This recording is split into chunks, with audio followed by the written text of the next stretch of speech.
Ladies and gentlemen, welcome to the video. Today I will be going over my first shots with the CMMG Radial Delayed Blowback BCG and Barrel Kit. I will specifically go over the 8-inch 9mm model. Without further ado, let's get into the video. So here we have the CMMG Barrel and BCG kit in a aero upper and then an aero lower.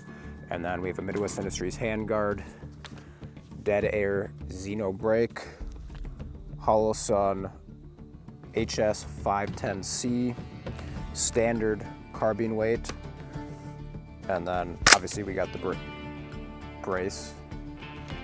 Okay, this thing's ready to go. And then the CMMG mags with the inserts inside. So let's get it. This video was shot in the actual flow of events. What I mean is the start of the video is my first shots and the last scene of the video is my last shots. Every scene besides the intro and the outro will be in the current order of events. The reason this is important is because the Barrel and BCG kit wasn't exactly reliable to start off with. But the more I shot the PCC, the higher the reliability went. I have two possibilities why this might be true. First, the magazines. They have been incredibly stiff thus far. It is important to mention the two magazines I am using have been bought from CMMG's website. The second possibility is the parts in the PCC are warming up to each other. CMMG sells a complete rifle, or you can buy uppers and lowers. The parts I have chosen for this build are not from CMMG. The upper is from Aero, the handguard is from Midwest Industries, and the lower is mostly from Aero Precision. I doubt the parts warming up to each other would be the main cause of the poor reliability, but it could be playing a small factor. But in the end, I'm not 100% sure what the issue is. Let me know down in the comments below what you think the problem might be. Thankfully, around the 500 round mark of ammunition fired through this gun, the PCC seems to be running reliably. Although assuming we have gotten over the break-in period, I believe this upper is undergassed. Everything works great with the standard carbine buffer and spring. The ejection pattern is between 3 and 4 o'clock. I have been shooting remanufactured 115 grain and factory 147 grain. So once the upper and or magazines got over the break-in period, the system is gassed alright. I would like to see the system gassed a bit more because of how easy it is to add weight to either the buffer or the BCG. CMMG makes an action tuning kit. That allows you to add weight to the BCG. Currently, I am not running the action tuning kit in this bolt carrier group. The majority of malfunctions have been a failure to feed. Either the bolt gets stuck pushing the next round, or it does not fully seat the ammo into the chamber. I would also like to add that when charging the weapon on a fully loaded magazine, it is difficult to charge the weapon. This is because all of the tension the magazine puts on the bolt carrier group. Ejection is another interesting topic that needs to be brought up. On the 9mm radial delayed blowback bolts, they use an AR-15 style ejector. On the 9mm Descent model, they switched to a fixed ejector in the upper receiver. So why did they make the change to a fixed ejector? The answer? Forums on the internet. A few chads have been shooting the radio delayed blowback system on fun mode. What they found out is the ejector sucks. Fun mode increases the parts wear compared to less fun mode. I haven't seen any ejection failures thus far. I will note the ejection pattern is rather consistent at 4 o'clock, but here and there a case will not get thrown very far. So I will keep shooting and see if the ejector needs to be replaced earlier than normal. I was very happy when I started looking into this project. I thought this kit was the end-all be-all. I thought the radio delayed blowback mixed with the parts compatibility of the AR-15 was going to be the best PCC option. But at the current moment, that is probably not the case.